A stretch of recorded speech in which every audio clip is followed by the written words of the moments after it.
વિદ્યાર્થી મિત્રો, હવે આપણે લાસ્ટ લેક્ચરની અંદર બાયોટેકનોલોજી વિશે વાત કરી હતી કે પુનઃસંયોજન ડીએનએ ટેકનોલોજી, બરોબર, કે ડીએનએ છે એનું પુનઃસંયોજન કરવામાં આવે છે અને તોડવામાં આવે છે, પાછું ભેગું કરવામાં આવે છે. એટલા માટે આજે આ જ ડીએનએને આપણે શું કહીએ છીએ? પુનઃસંયોજિત ડીએનએ.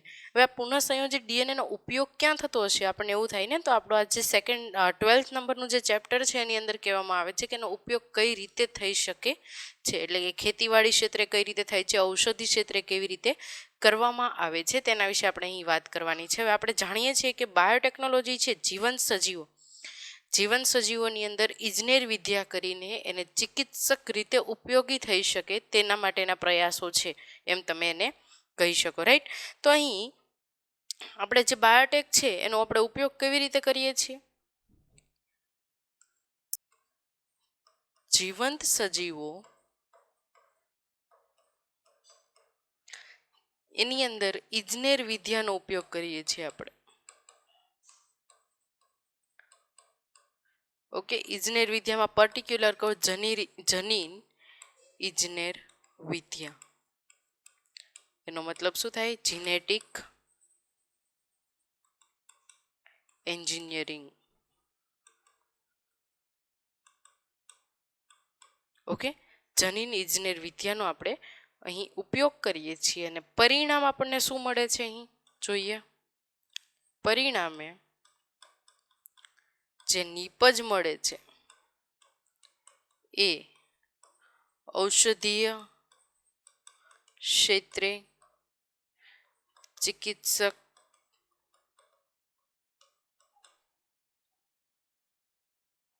ખેતીવાડી ખાદ્ય સામગ્રી આ બધાના જે ખાદ્ય સામગ્રીના ક્ષેત્રે, ખેતીવાડી ક્ષેત્રે, ચિકિત્સક, ઔષધીય ક્ષેત્રે માનવ કલ્યાણનું કામ કરે છે, એમ તમે કહી શકો.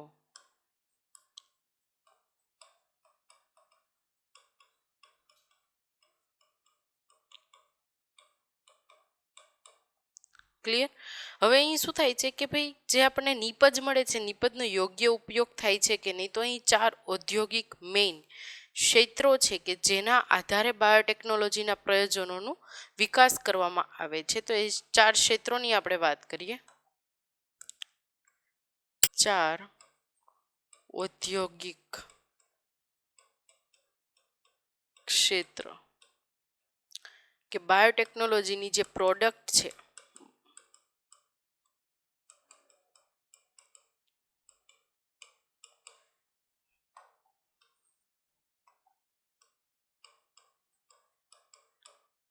એ આ 4 ઔદ્યોગિક ક્ષેત્રને ધ્યાનમાં રાખીને જ એનો વિકાસ કરવામાં આવે છે. એક છે તંદુરસ્તી અને સાર સંભાળ. તંદુરસ્તી અને સાર સંભાળ.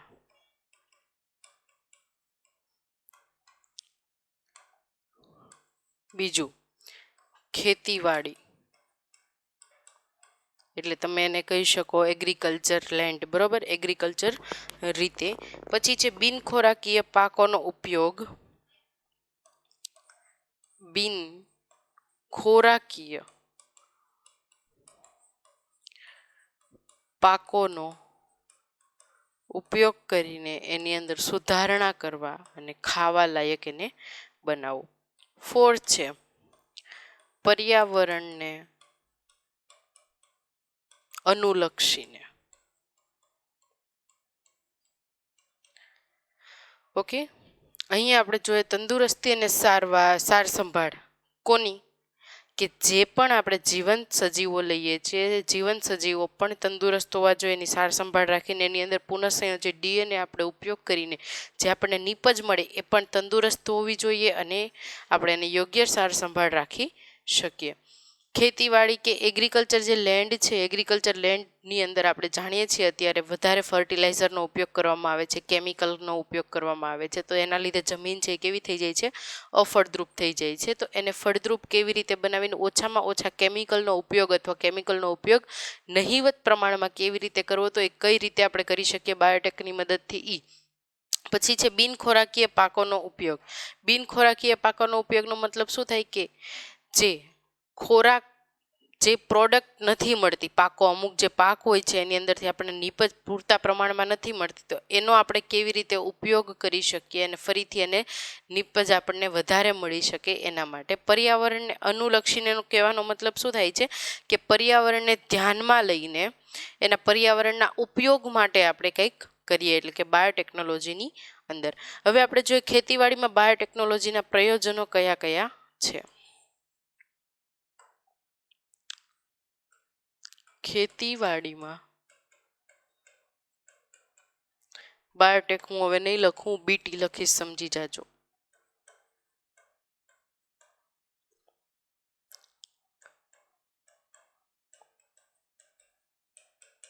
પ્રયોજનો. ઓકે, ખેતીવાડીમાં બીટીના પ્રયોજનોની જો આપણે વાત કરીએ તો પહેલું જ આપણે લઈ લઈએ કે એગ્રોકેમિકલ આધારિત ખેતીવાડી. જાણીએ છીએ આપણે એગ્રો કેમિકલ આધારિત ખેતીવાડી, રાઈટ. બીજું લઈએ કાર્બનિક ખેતી. અત્યારે વધારે માર્કેટની અંદર ડિમાન્ડ હોય તો કાર્બનિક ખેતીના જે ફ્રૂટ છે એની જ વધારે ડિમાન્ડ આપણને જોવા મળે છે. ત્રીજું છે જનીનિક ઇજનેરી વિદ્યાનો ઉપયોગ કરીને જનીનિક ઇજનેર વિદ્યાનો ઉપયોગ કરીને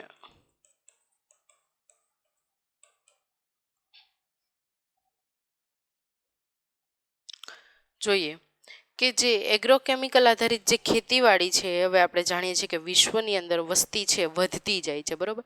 તો હવે એને જે ખોરાક પુરવઠો છે એ પણ આપણે પૂરો પાડી શકતા નથી. તો હરિયાળી ક્રાંતિ આપણે લાવીએ, એટલે કે વધારેમાં વધારે ખેતી બાજુ વળી જઈએ, તો પણ આપણે 1/4 ભાગને જ આપણે પુરવઠો છે પૂરતા પ્રમાણમાં પૂરો પાડી શકીએ છીએ. એટલે બાકીનો જે ભાગ છે એ આપણે પુરવઠો એને પૂરો પાડી શકતા નથી. તો આપણે શું કરીએ? તો હવે એના માટે ખેડૂતો શું કરે છે કે એની અંદર ખાતરો નાખે છે, કેમિકલ્સ નાખે, કે જેના લીધે આપણને પાકની નીપજ સારી મળે.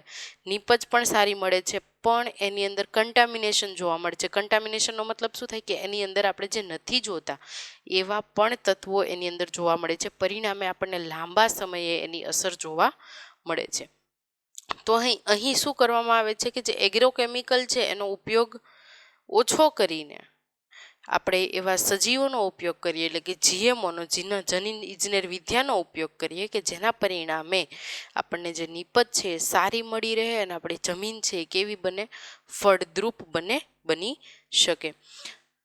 તો અહીં આપણે એવી રીતે લઈ શકીએ કે જંતુનાશક દવાનો ઉપયોગ છે વિકસિત દેશોની અંદર જંતુનાશક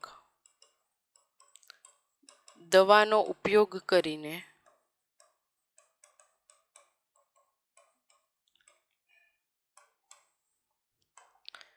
જમીનમાંથી નીપજ મેળવે. જમીનમાંથી નીપજ આપણને સારી ગુણવત્તાવાળી પણ મળે છે. સમજો, સારી ગુણવત્તાવાળી નીપજ તો મળે છે, પણ આ જે ગુણવત્તા છે લાંબા ટાઈમ સુધી આપણને જોવા નહીં મળે. એટલે કે લાંબા સમય સુધી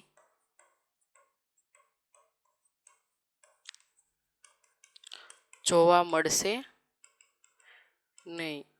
કેમ કે કેમિકલ્સના લીધે જમીનની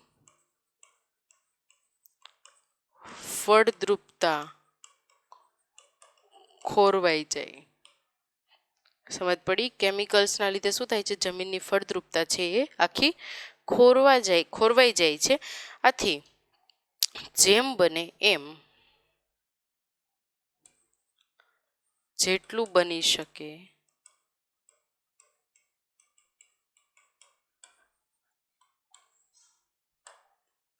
તેટલું એગ્રોકેમિકલ્સનો ઉપયોગ ઓછો કરવો. ઓકે, જેટલું બની શકે તેટલું એગ્રોકેમિકલ્સનો ઉપયોગ છે આપણે ઓછો કરવાનો રાખવાનો છે. અને આ એગ્રોકેમિકલ્સનો ઉપયોગ આપણે ઓછો કરવાનો. આપણે એગ્રોકેમિકલનો ઉપયોગ શા માટે કરીએ છીએ? આપણે પ્રોડક્ટ સારી જોઈએ છે, ગુણવત્તા સારી જોઈએ છે, પણ આપણે એગ્રોકેમિકલને આપણે રિપ્લેસ કરીને એની જગ્યાએ શું યુઝ કરી શકીએ? તો અહીંયા આપણે જનીન પરિવર્તિત સજીવોનો ઉપયોગ કરી શકીએ. ક્લિયર? અહીંયા આપણે જનીન પરિવર્તિત સજીવોનો આપણે ઉપયોગ કરી શકીએ એગ્રોકેમિકલને રિપ્લેસ કરીને. તો અહીં કયા પ્રકારના જનીન પરિવર્તિત સજીવો છે એનો ઉપયોગ થાય છે? તો આપણે પર્ટિક્યુલર આપણે એક ટોપિક આપીએ કે જેનું નામ છે જનીન પરિવર્તિત સજીવો, જેને કહેવામાં આવે છે GMO, genetically modified organism. Clear? Genetically modified જે ઓર્ગેનિઝમ છે એને શું કહેવામાં આવે છે? જનીન પરિવર્તિત સજીવ. તો આના અલગ અલગ પ્રકાર છે કે આપણે કયા પ્રકારનું અવરોધન છે એ આપી શકીએ છીએ પાકોના નુકસાનને બચાવવા માટે. તો પેલું, આપણે જીવાતોનો પ્રતિકાર કરી શકીએ છીએ.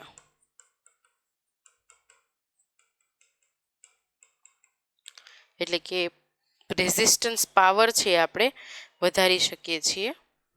Paste resistance. પેસ્ટ રેઝિસ્ટન્સની અંદર શું કરવામાં આવે છે કે જે જીવાતો છે, પેસ્ટનું કામ શું? જીવાતોનું કે પાકોને ખાશે. તો આપણે વનસ્પતિ જેવી ઉગાડીએ કે જે પાકોને ખાશે તો એ ડેથ થઈ જશે એનું. તો અહીં બાયોટેકની મદદથી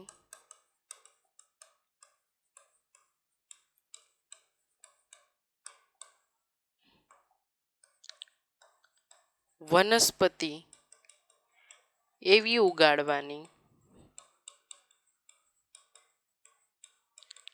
જેનાથી પેસ્ટ જીવાત છે એની ડેથ થઈ જાય, એટલે કે મૃત્યુ થઈ જાય.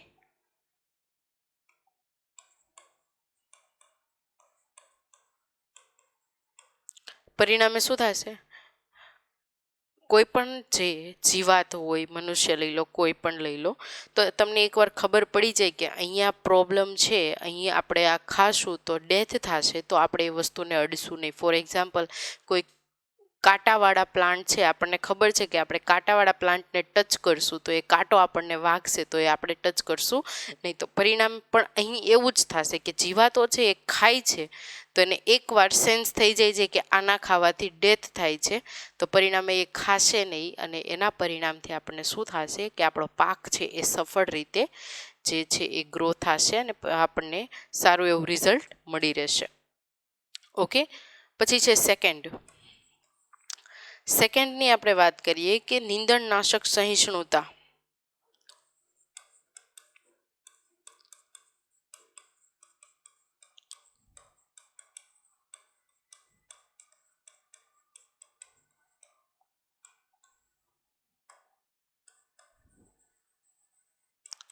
Herbicide resistance. અહીં શું કરવામાં આવે છે? અહીં વનસ્પતિઓ એવી ઉગાડવામાં આવે છે કે જે નીંદણ હોય એ ઉગે જ નહીં, એનો એ નાશ કરી નાખે. તમને ખબર હોય તો આપણે ખેતી જે નોર્મલ લોકો કરતા હોય તો ખેતીની અંદર શું થાય? નીંદણ કરવામાં આવે. કેમ નીંદણ કરવામાં આવે? કેમ કે નીંદણ શું કરે? ફોર એક્ઝામ્પલ કે આ કોઈ ખેતીનો પોર્શન છે તો અહીં સારો એવો પાક છે અને અહીં બહુ બધું નીંદણ આવી રીતે ઉગી નીકળ્યું છે, તો આ નીંદણ શું કરશે? આ પાકના જે પોષક તત્વો છે એ પોતે લઈ લેશે. પરિણામે જે પાકને જેટલા પોષણ તત્વો મળવા જોઈએ પોષણ તત્વો મળશે નહીં. તમે ખાતર નાખો, કેમિકલ નાખો, પણ એની ઉપર કંઈ અસર જ નહીં થાય, કેમ કે બધું સરખા ભાગે પોતે લઈ લે છે, એટલે નીંદણ છે ઉગે છે, એટલા માટે આપણે નીંદણને કાપીએ છીએ, કાઢી નાખીએ છીએ, બરોબર. તો અહીં પણ એ જ, અહીં શું કરવાનું છે કે જે નીંદણ છે એને આપણે કાઢવું છે, પણ નીંદણ આપણે કઈ રીતે કાઢી શકીએ, તો અહીં આપણે પ્લાન્ટ જેવા ગ્રો કરવાના કે નીંદણ છે એને થવા જ ના દે, એટલે કે હર્બિસાઇડ રેઝિસ્ટન્સ રહે. ઓકે, તો જરૂરિયાત દ્વારા પર્યાવરણને નુકસાન થતું અટકાવવા પણ આ મદદરૂપ થઈ શકે. હું કહી શકું તો વનસ્પતિ ઉગાડવી, પણ કેવી? નીંદણ નાશ કરે તેવી.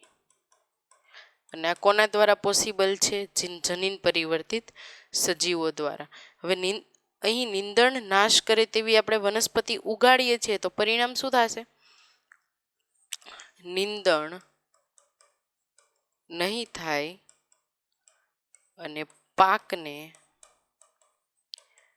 યોગ્ય પોષક તત્વ મળી રહેશે. સમજ પડી? પાકને નુકસાન નહીં થાય અને એને યોગ્ય પોષક તત્વ છે એ મળી રહેશે. ક્લિયર અહીંયા સુધી? હવે જોઈએ કે થર્ડ પોઈન્ટ કે રોગ પ્રતિકારકતાઓ. રોગ પ્રતિકારો.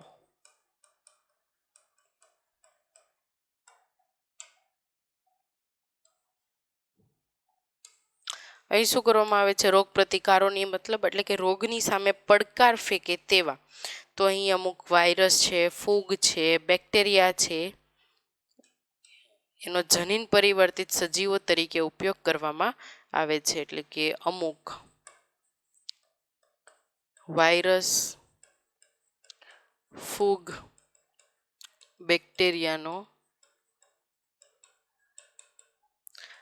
જનીન પરિવર્તિત સજીવો તરીકે ઉપયોગ કરવામાં આવે છે. ઓકે, વાયરસ, ફૂગ, બેક્ટેરિયાનો અહીં જનીન પરિવર્તિત સજીવો તરીકે ઉપયોગ કરવામાં આવે છે. પરિણામે અમુક જે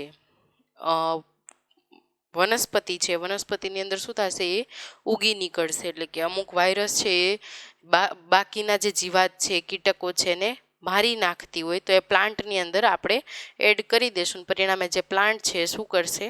જે કીટક છે એને મારી નાખશે અને આપણો પાક છે એ સફળ રીતે ઉગી જશે. ફોર્થ છે શીત, અછત, ઉષ્ણ,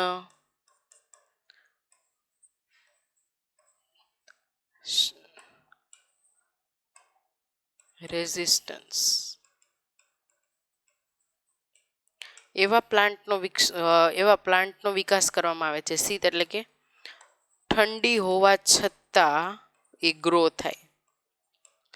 અછત, પાણીની અછત હોઈ શકે. પાણીની અછત હોવા છતાં એટલે કે કોઈ પણ વનસ્પતિ છે ને પાણી છે પૂરતા પ્રમાણમાં જોઈએ, તો પાણી નહીં મળી રહી તો એ ગ્રો થશે નહીં થાય. પણ અહીંયા એવા પ્લાન્ટનો વિકાસ કરવામાં આવે છે કે પાણી એકદમ ઓછું હોવા છતાં એ કેવો થશે? ગ્રો થશે. એવી જ રીતે અતિશય ગરમીની અંદર પણ પ્લાન્ટ છે એ ગ્રો થઈ શકે. એટલે રેઝિસ્ટન્સ પાવર એનો વધારવામાં આવે છે. પછી આપણે વાત કરીએ ફિફ્થની અંદર શું કે ખોરાકનું પોષણકીય મૂલ્ય વધારીએ છીએ. કેવી રીતે? ખોરાકનું પોષણકીય મૂલ્ય વધારીએ. અહીં વિટામિન એ ની હું પર્ટિક્યુલર વાત કરું. આપણે ગોલ્ડન રાઈસ સાંભળ્યું છે, રાઈટ? Golden rice. અહીં શું કરવામાં આવ્યું હતું? ગોલ્ડન રાઈસમાં વિટામિન એ આનું લેવલ છે એને વધારી દીધું હતું. ઓકે, તો ખોરાકનું પોષણકીય આપણે મૂલ્ય છે એ વધારી શકીએ. ક્લિયર અહીંયા સુધી? હવે જોઈએ કે જે જનીન પરિવર્તિત સજીવો છે એના વિશે આપણે વાત કરીએ. તો જીએમઓમાં કેવી રીતે ઉપયોગી થાય છે અને કયા કયા એવા જનીન પરિવર્તિત સજીવો છે. જનીન ઇજનેર વિદ્યાનો ઉપયોગ કરીને જનીન છે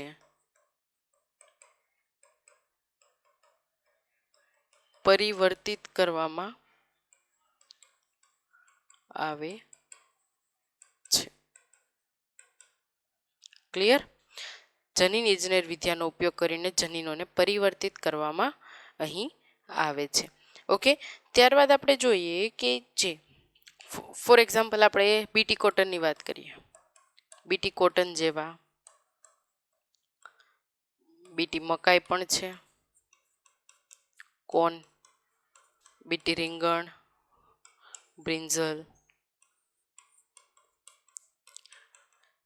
તો અહીં શું થાય છે? ઈયળોથી, કીટકોથી રક્ષણ મળે છે. તો આપણે GMO નો ઉપયોગ કરીને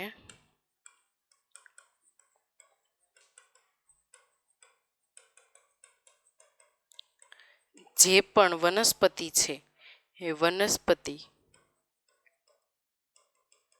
કીટકોથી અને ઈયળોથી બચી રહે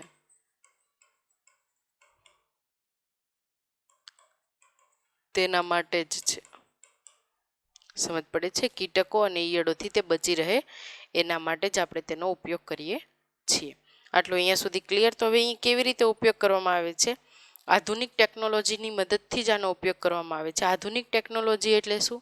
કે GMO જનીન પરિવર્તિત સજીવો આપણે જનીન દ્રવ્યોની ફેરબદલી કરવામાં આવે છે. તો આવા કેટલાક જીવાતો છે કે જેને લેપિડોપ્ટેરા, કોલિયોપ્ટેરા, ઓર્થોપ્ટેરા અને હોમોપ્ટેરા કહેવાય છે. જીવાતોના નામ લખું છું. જીવાતોના પ્રકાર: લેપિડોપ્ટેરા,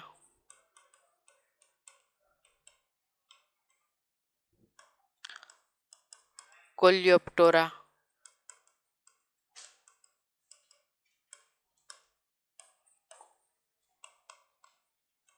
ઓર્થોપ્ટેરા, બોલવર્મ જેને કહેવામાં આવે છે.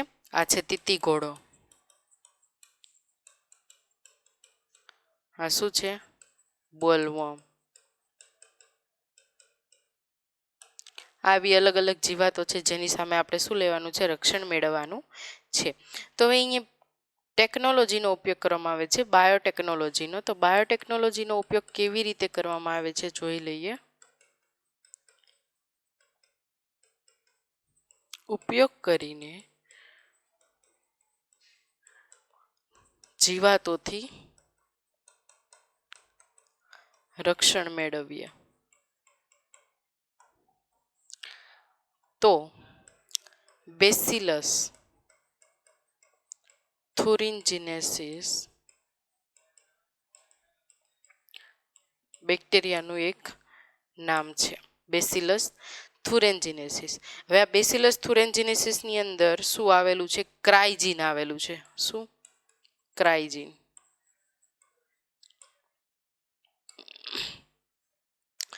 અહીં ક્રાઇજીનની અંદર પણ અલગ પ્રકાર હોય છે. ક્રાઈ 1, ક્રાઈ 2, ક્રાઈ 3 એવી રીતે અલગ અલગ પ્રકાર આપવામાં આવે છે. જે ક્રાઈ 1 AC છે. Cry 1 AC, cry 2 BC. Cry 1 AC અને ક્રાઈ 2 BC.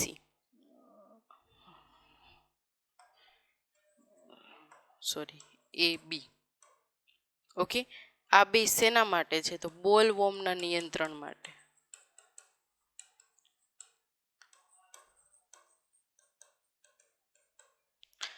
ક્રાઈ 1 AC અને ક્રાઈ 2 AB છે. શેના માટે છે? બોલવોર્મના નિયંત્રણ માટે છે. અહીં ક્રાઈ AB, ક્રાઈ 1 AB, આ શું છે? ક્રાઈ 2 AB છે અને આ શું છે? ક્રાઈ 1 AB છે. આ શેના માટે છે? તે જે આપણે વાત કરી કોપ્ટેરા, કોલિપ્ટેરા. ઓકે, કોલેપ્ટેરા ના નિયંત્રણ માટે છે.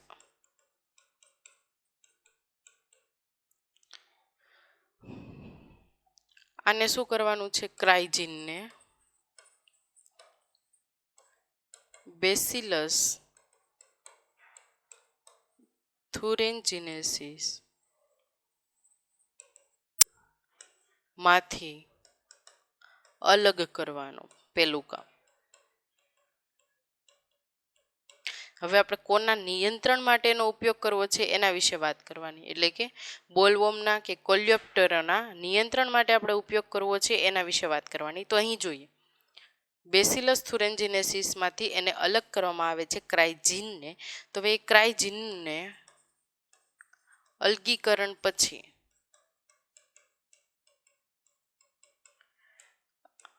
વનસ્પતિની અંદર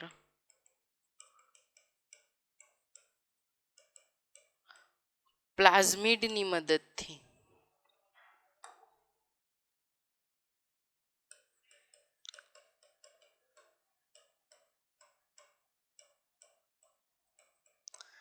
વનસ્પતિની અંદર પ્લાઝમિડની મદદથી આપણે એને ઇન્ટ્રોડ્યુસ કરાવશું, એટલે એની અંદર એન્ટર કરાવશું.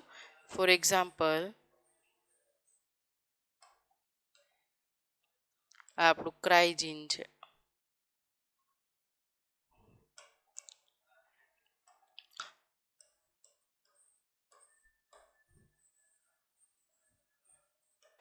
પ્લાન્ટ છે, બરોબર. આને ક્યાં એડ કરશું? બેસિલસની અંદર. એટલે બેસિલસમાંથી જ આપણે અલગીકરણ કર્યું, પણ આપણે કયો જોઈએ છે? આપણે બોલવોર્મને કંટ્રોલ કરવી છે, કોલિયોપ્ટેરાને કંટ્રોલ કરવી છે, આપણે કયો જોઈએ છે એના અકોર્ડિંગ આપણે બેસિલસની અંદર એન્ટર કરાવશું અને પ્લાઝમિડની અંદર એન્ટર કરાવ્યા બાદ આપણે એને વનસ્પતિની અંદર એડ કરશું. એટલે પરિણામે જ્યારે વનસ્પતિ ગ્રો થશે અને ઈયળો, જીવાતો તેને ખાશે,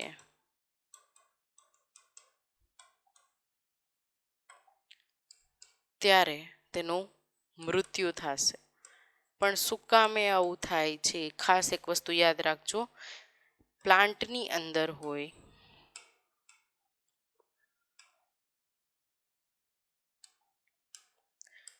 વનસ્પતિમાં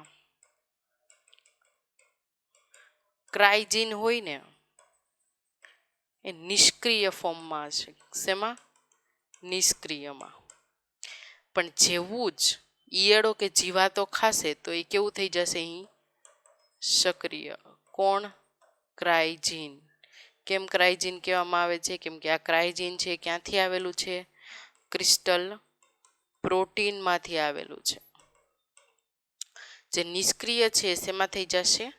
સક્રિયમાં. કેમ? કેમ કે એની પીએચ છે એ કેવી થઈ જશે?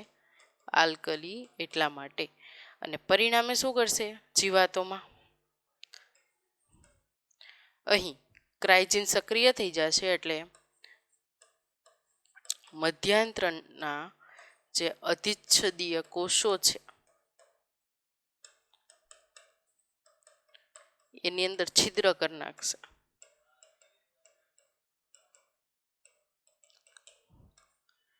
પરિણામે એનું જે જઠર છે એ છિદ્રયુક્ત થઈ જશે અને એ ડેથ થશે.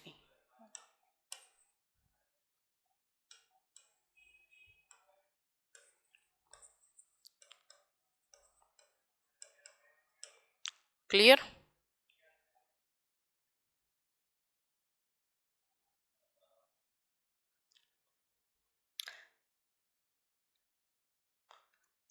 ફરીથી જોઈએ, જીવન સજીવો છે ઇજનેર વિદ્યા.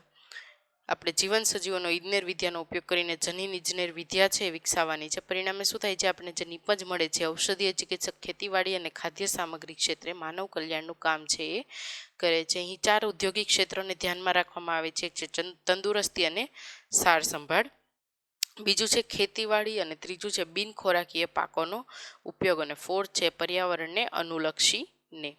ખેતીવાડીમાં જો બાયોટેકના પ્રયોજનો ગણીએ તો એગ્રોકેમિકલને આધારિત ખેતીવાડી, બીજું છે કાર્બનિક ખેતી અને ત્રીજું છે જનીનિક ઇજનેર વિદ્યાનો ઉપયોગ કરીને ખેતી કરવામાં આવે છે. પછી વિકસિત દેશો છે એમાં જંતુનાશક દવાનો ઉપયોગ કરીને જમીનમાંથી નીપજ મેળવીએ છીએ, પણ સારી ગુણવત્તાવાળી નીપજ પણ મળે છે. પણ લાંબા ટાઈમે શું થાય છે કે લાંબા સમયે કેમિકલ્સના લીધે જમીનની જે ફળદ્રુપતા છે એ ફળદ્રુપતાની અંદર ઘટાડો થાય છે. અને જેટલું બની શકે તેટલું અહીં આપણે બીટીનો ઉપયોગ કરીને જેટલું બની શકે તેટલું એગ્રોકેમિકલનો ઉપયોગ ઓછો કરવો અને જનીન પરિવર્તિત સજીવોનો ઉપયોગ કરીને પાકોની જે નીપજ છે એને મેળવવી. ત્યારબાદ આપણે વાત કરીએ જનીન પરિવર્તિત સજીવો. અહીં જીવાતોનો પ્રતિકાર જે બાયોટેકનોલોજીની મદદથી કરવામાં આવે છે કે વનસ્પતિ આપણે એવી ઉગાડીએ છીએ કે જેના લીધે પેસ્ટ છે એનું ડેથ થઈ જાય, એટલે કે બીટી કોટન તમે યાદ રાખી શકો. બીજું છે નીંદણનાશક સહિષ્ણુતા, હર્બિસાઇડ રેઝિસ્ટન્સ. વનસ્પતિ એવી ઉગાડવાની કે જે નીંદણનો શું કરી નાખે, નાશ કરી નાખે.